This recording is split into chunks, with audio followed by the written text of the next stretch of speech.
economy in the world. We have the strongest economy in the world. We have the most productive workers in the world. And given a fair shot, given a fair chance, Americans have never, ever, ever, ever let their country down, because we do not scare easily. We never bow. We never bend. We never break when confronted with crisis. No, we endure. We overcome. And we always, always, always move forward. The 21st century is going to be the American century. We are America, second to none, and we own the finish line. Don't forget it.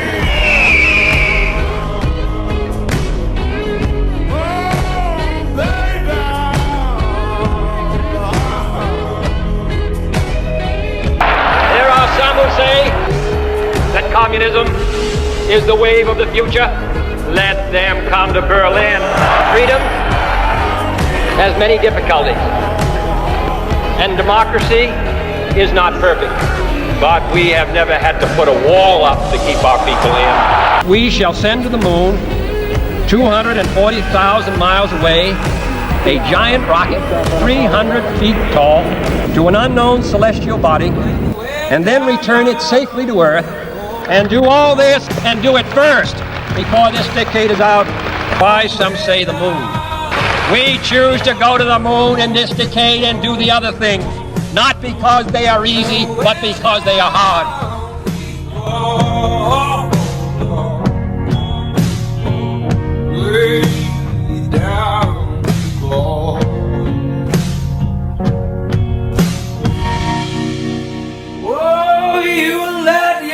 Yesterday, a date which will live in infamy.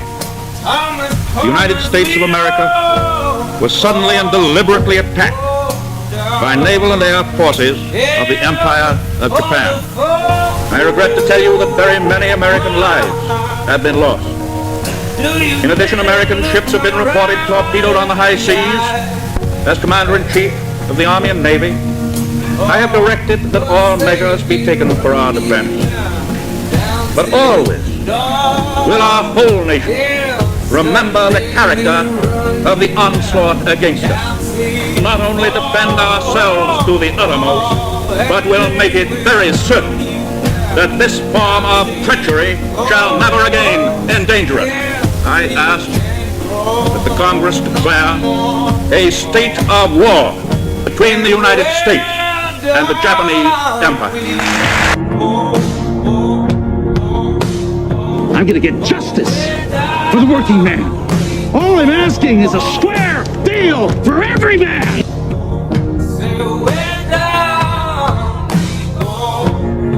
Here's Roosevelt.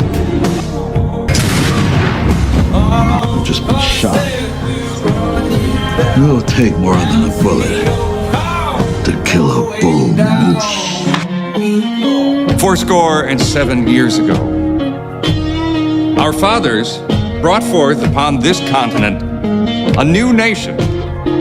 Now, we are engaged in a great civil war, testing whether that nation or any nation can long endure. The world will little note nor long remember what we say here. This nation, under God, shall have a new birth of freedom,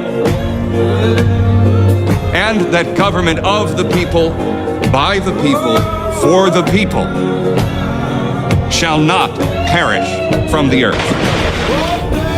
We hold these truths to be self-evident, that all men are created equal, that they are endowed by their Creator with certain unalienable rights. To secure these rights, governments are instituted among men, deriving their just powers from the consent of the governed. We, therefore, the representatives of the United States of America, do, and with the authority of the good people of these colonies, solemnly publish and declare that these united colonies are, and of right ought to be, free and independent states, that they are absolved of all allegiance to the British Crown, and that all political connection between them and the state of Great Britain is and ought to be totally dissolved. In the support of this declaration, with a firm reliance on the protection of divine providence, we mutually pledge to each other our lives, our fortunes, and our sacred